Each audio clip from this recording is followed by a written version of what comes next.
أول جزئية بتتعلمها في كورس التداول والاستثمار في أسواق المال من البداية للاحتراف هي جزئية التحليل الأساسي.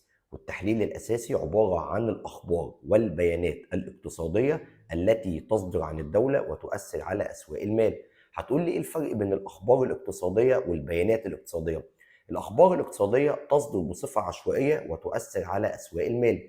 مثال: ترامب يوم 2 إبريل لما أعلن عيد التحرير والرسوم الجمركية على كل دول العالم. ده مثال للأخبار الاقتصادية العشوائية اللي بتطلع بتحرك أسواق المال.